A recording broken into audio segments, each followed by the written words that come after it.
For more than 100 years, humanity believed black holes were the darkest and most extreme objects the universe could create. They were the final answer, the ultimate collapse, the place where physics itself gave up. But what if that belief is incomplete? What if black holes are not the strangest objects out there, but merely the most familiar ones we have learned to recognize? What if some of the objects we confidently label as black holes are something else entirely? Something that looks the same from the outside, but is radically different on the inside.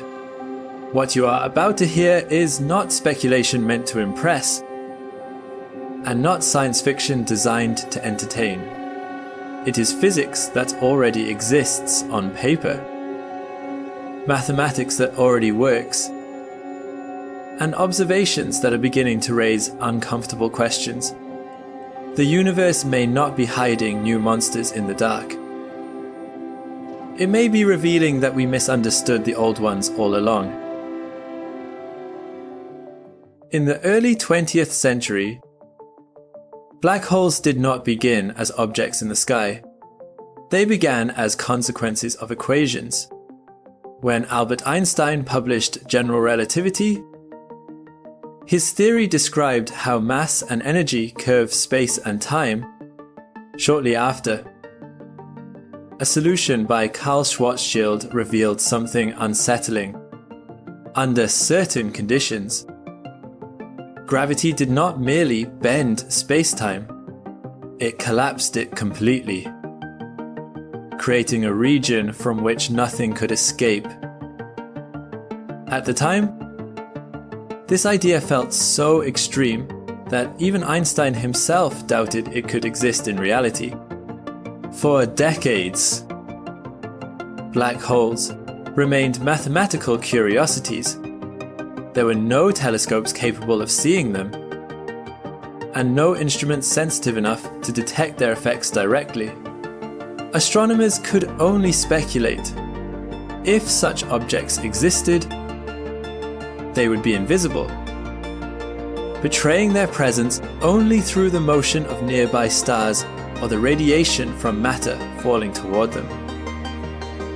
For a long time, this was not enough to convince the scientific community that black holes were more than elegant abstractions.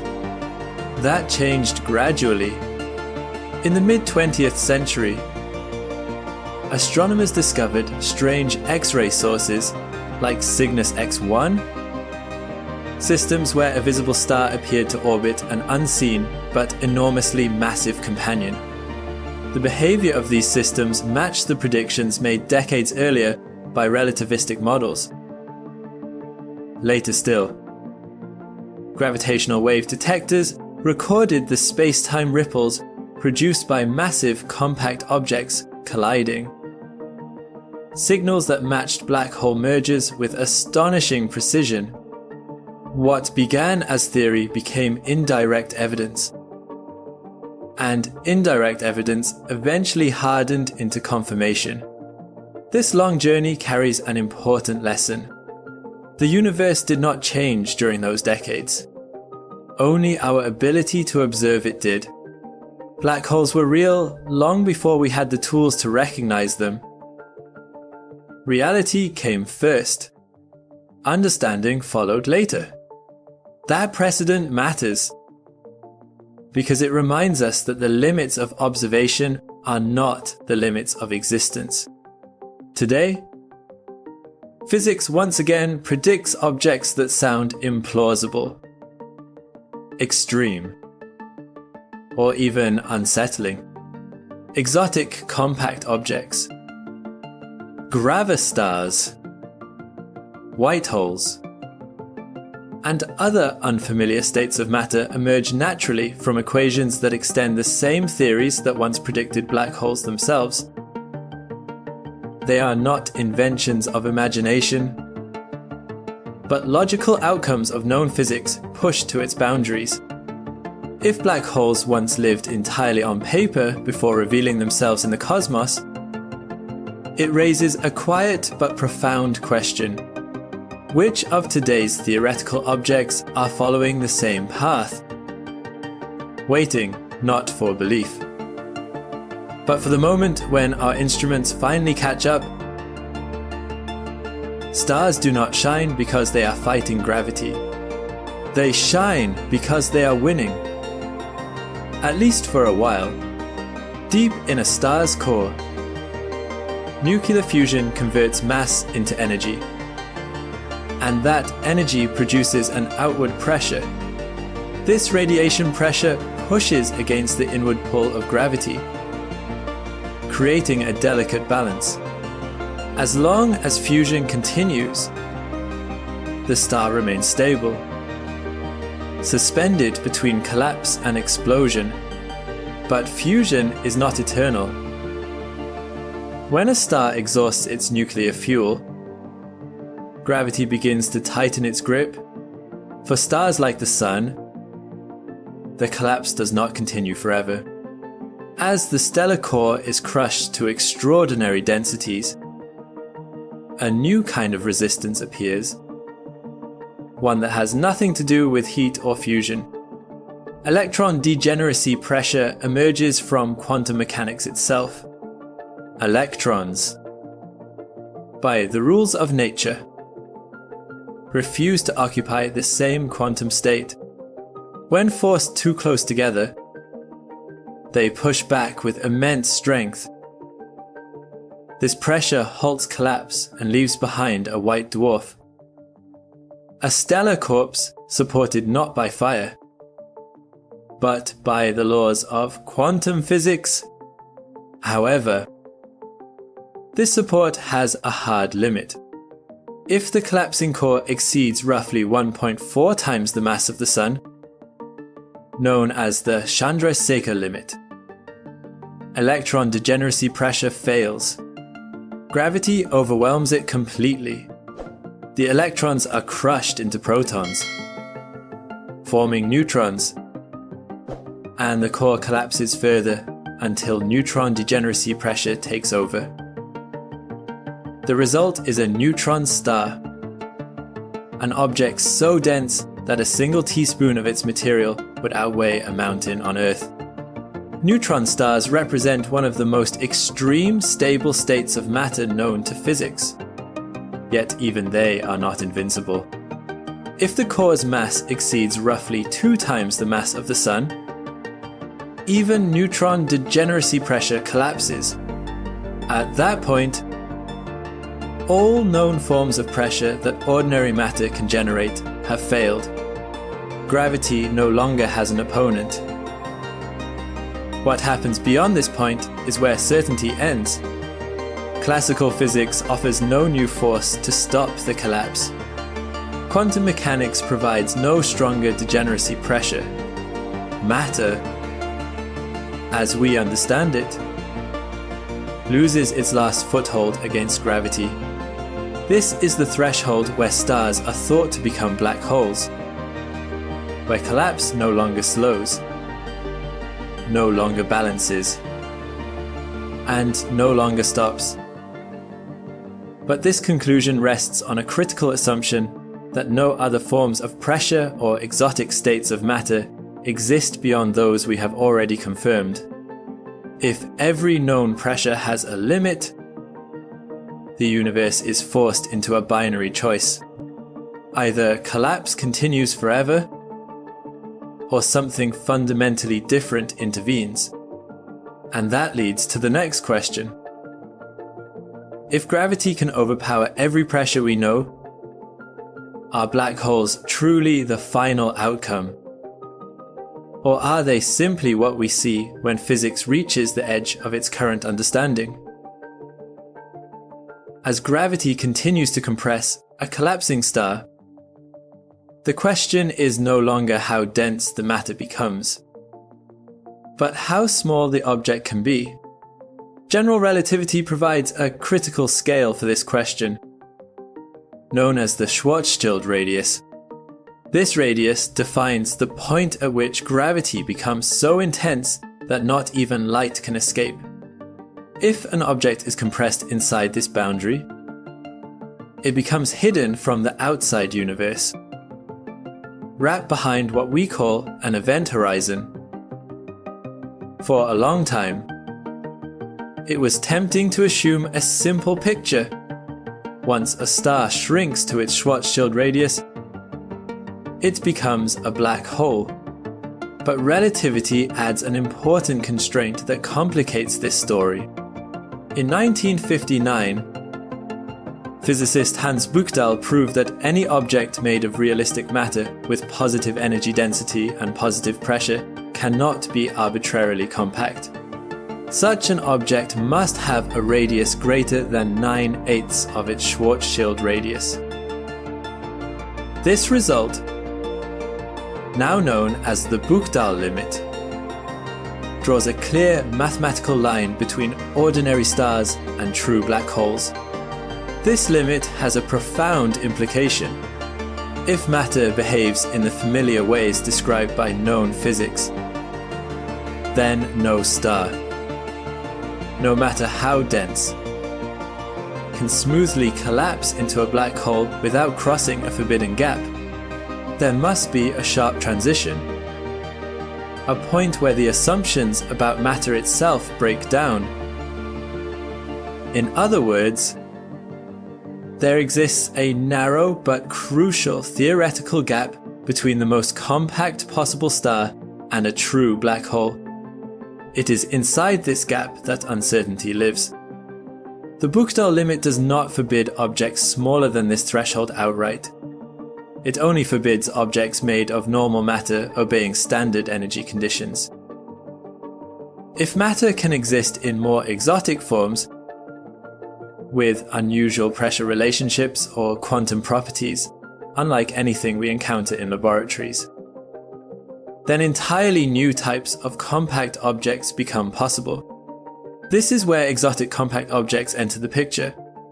These are hypothetical structures that sit just above the Schwarzschild radius without forming an event horizon. From the outside, they can look almost indistinguishable from black holes. Yet internally, they may avoid singularities, replace collapse with new forms of pressure, or even contain regions where gravity behaves in unexpected ways. Gravastars, boson stars, and other proposed objects all inhabit this narrow theoretical space created by the Buchdahl limit. The boundary between stars and black holes is therefore not a single line, but a frontier. On one side lies matter we understand, constrained by well-tested physics. On the other lies a regime where the familiar rules may no longer apply. And that raises the next question. If ordinary matter cannot cross this boundary smoothly, what kind of matter would be required to exist on the other side? One of the most radical ideas to emerge from this theoretical gap is the gravastar, short for gravitational vacuum star. Unlike a black hole, a gravastar does not represent the final collapse of matter into a singularity. Instead, it proposes a completely different internal structure, one where gravity is halted not by ordinary matter, but by the properties of the vacuum itself inside a gravastar. There is no point of infinite density. There is no singularity where known physics breaks down completely. Instead, the interior is filled with vacuum energy, a form of energy associated with empty space, characterized by a strongly negative pressure. In general relativity, pressure contributes to gravity just as energy does. A negative pressure acts in opposition to gravitational collapse, effectively pushing outward even as gravity pulls inward. In this model, The inward pull of gravity is exactly balanced by the repulsive effect of vacuum energy. This balance leads to a striking result. The interior of a gravastar experiences no net gravitational force. There is no pressure gradient, no preferred direction, no collapse toward a center. In principle, an object inside such a region would feel weightless, floating in a state that resembles perfect emptiness. Despite the enormous mass involved, the star is held together not by matter-resisting compression, but by spacetime itself resisting further curvature from the outside. However, a gravastar can appear almost identical to a black hole. Its radius can be arbitrarily close to the Schwarzschild radius associated with the same mass. Light passing nearby bends in nearly the same way. Matter orbiting around it behaves almost exactly as it would around a true black hole. The key difference is subtle but fundamental. A gravastar does not possess an absolute event horizon. In theory, information is not permanently trapped. Signals could escape, although they might be extremely faint or delayed beyond practical detection with current technology. This near-perfect disguise is what makes gravastars so unsettling. If they exist, they could already be hiding in plain sight. Catalogued as black holes simply because they behave like black holes in nearly every observable way. The difference lies not in what they do to their surroundings, but in what happens at their core. A region forever hidden from direct observation. Gravastars challenge the assumption that gravitational collapse must end in a singularity. They offer an alternative ending, one where spacetime reorganizes itself before reaching infinite density. Whether this picture describes reality or merely exposes the limits of our equations remains unknown. And that leads to the crucial question. If gravastars can mimic black holes almost perfectly, what observable signature could possibly reveal the difference? If gravastars or other exotic compact objects exist, the challenge is not imagining them. The challenge is proving that what we observe is not a true black hole. The core distinction rests on a single feature, the event horizon. A black hole has one by definition. Once anything crosses it, no signal of any kind can ever return. Remove the event horizon, even by a tiny margin, and the physics changes fundamentally. This difference opens a narrow observational window. When two compact objects collide and merge, they produce gravitational waves that ripple across spacetime. For black holes, these signals fade in a precise way as the newly formed horizon settles into equilibrium. But if no true event horizon exists, some models predict something extra. After the main gravitational wave signal, there could be faint secondary vibrations, often called echoes. These echoes would arise from waves reflecting off a physical surface or internal structure rather than being swallowed forever. Detecting them is extraordinarily difficult, but several research groups are actively searching for such patterns in data from detectors like LIGO and Virgo. Light offers another potential clue around supermassive compact objects. Intense magnetic fields twist and polarize the radiation emitted by surrounding plasma. The polarization pattern depends on how spacetime behaves extremely close to the object. If there is a hard surface or an exotic interior instead of an event horizon, the polarization signature could deviate slightly from what general relativity predicts for a black hole. observations of polarized light near the object at the center of our galaxy are already pushing into this regime, probing gravity at its most extreme. None of these tests look for dramatic differences. There are no obvious flashes or clear silhouettes announcing that an object is not a black hole. Instead, researchers hunt for tiny discrepancies, subtle delays, faint echoes, or barely measurable shifts in polarization. This is frontier science, operating at the limits of instrumental precision, where uncertainty is expected and confirmation requires extraordinary care. The fact that such tests are even possible marks a turning point. For the first time, black holes are no longer untouchable theoretical endpoints. They are testable hypotheses, competing with alternative models that predict almost identical behavior but diverge at the deepest level.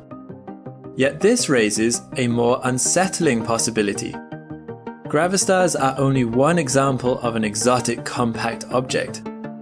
If matter or spacetime can behave in even stranger ways than vacuum energy with negative pressure, then gravastars may not be the final alternative. So the question shifts once again. If the universe allows objects that imitate black holes without being black holes, what else might be hiding behind the same familiar silhouette?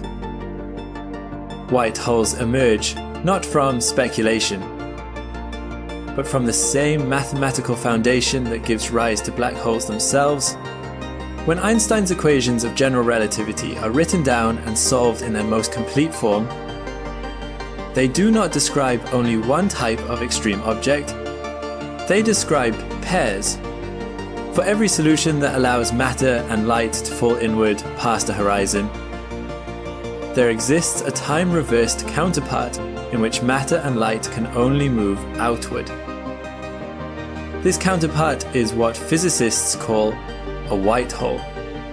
In simple terms, a white hole is the exact opposite of a black hole. Nothing can enter it. No particle. No photon. No signal can cross its boundary from the outside. Instead, everything inside is forced outward. Light can escape freely. Matter can be expelled. But nothing can ever fall in.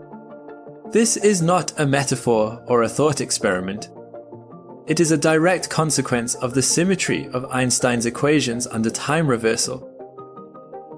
White holes appear naturally in extended space-time diagrams that describe idealized black holes existing forever, rather than forming from collapsing stars.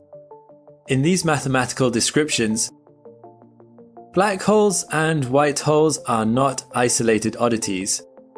They are connected regions of space-time, linked through the deep geometry of general relativity. The equations themselves make no distinction between the two. From a purely theoretical standpoint, white holes are just as valid as black holes. Crucially, the existence of white holes does not require breaking any known laws of physics. They do not demand exotic particles, new forces, or violations of relativity. Their problem is not theoretical inconsistency, but observational absence. We have never seen anything that clearly behaves like a white hole. No confirmed object has been observed ejecting matter in a way that cannot be explained by more familiar astrophysical processes. This absence may have a simple explanation. White holes are widely believed to be unstable. Any attempt by the surrounding universe to interact with them could destroy their defining structure. Even the smallest disturbance might cause a white hole to collapse or transform, erasing the very features that make it recognizable. If this is true, white holes may exist only briefly, flashing into being and disappearing before they can leave a clear observational signature. And that leads to a deeper and more intriguing question. If white holes cannot survive for long in a mature universe, under what conditions could they form at all? Black holes are often described as eternal, but even they are not immune to time. According to quantum physics, black holes slowly lose mass through a process known as Hawking radiation.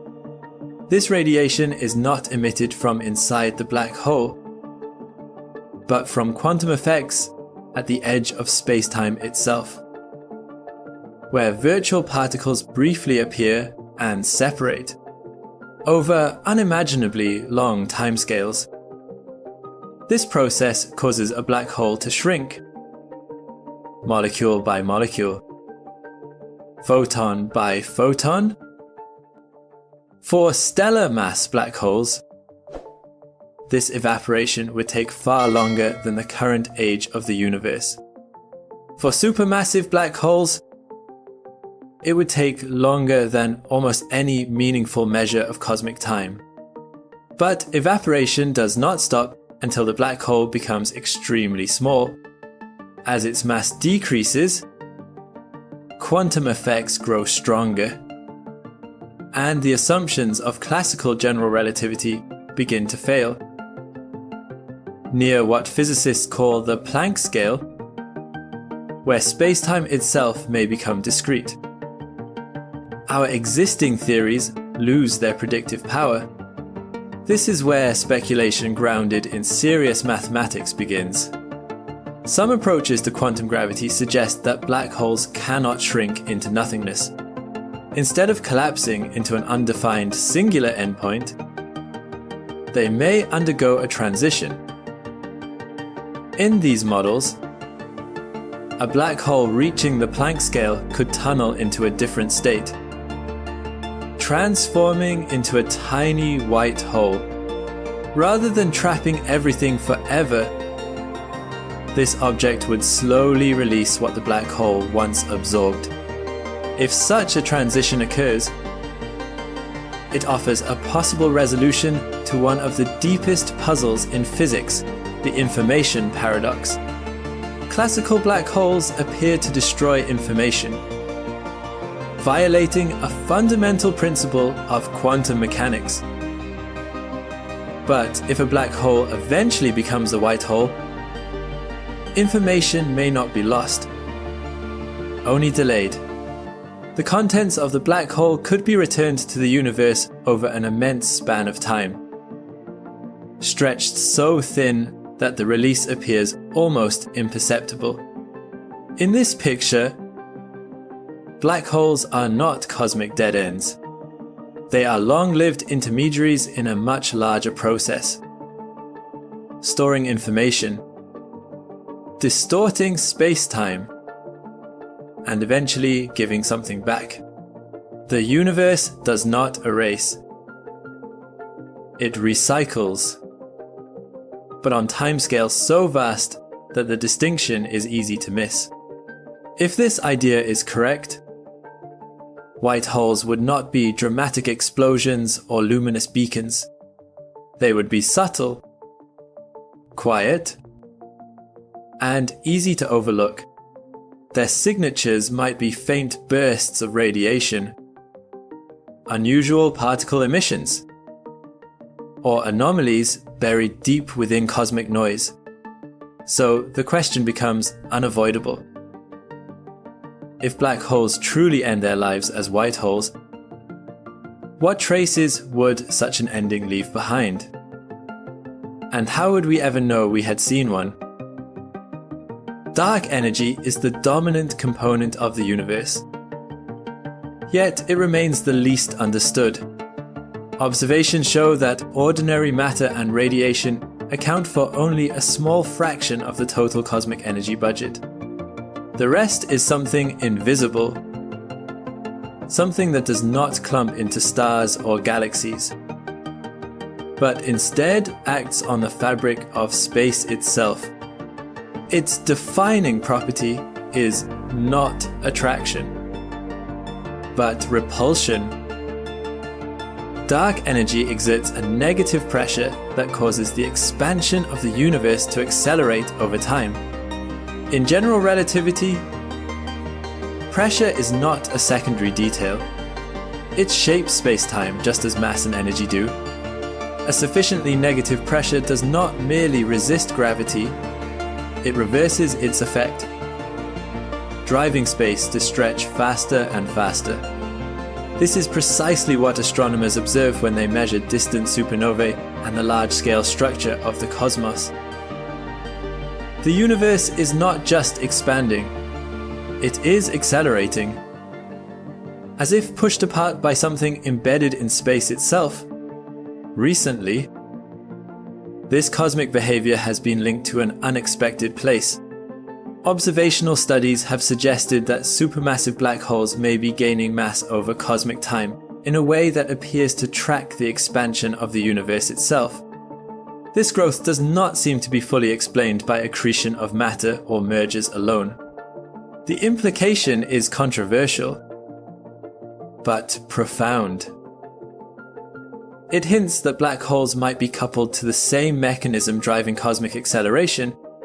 This is where vacuum energy enters the conversation. Vacuum energy is the energy of empty space, the same entity often associated with dark energy.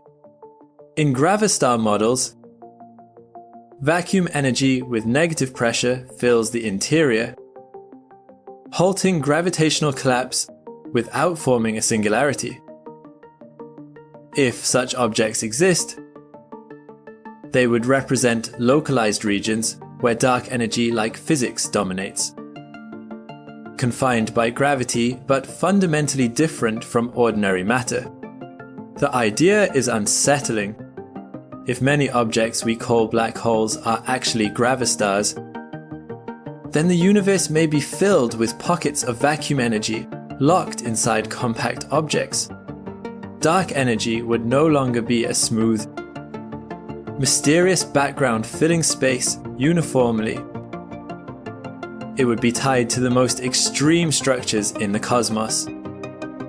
Hidden inside objects we thought we already understood. This hypothesis is far from proven, and it faces strong theoretical and observational challenges, but it reframes the question in a striking way. Dark energy may not be something separate from black holes and compact objects. It may be deeply connected to them, emerging wherever gravity pushes space-time to its limits. And that leads to a provocative possibility.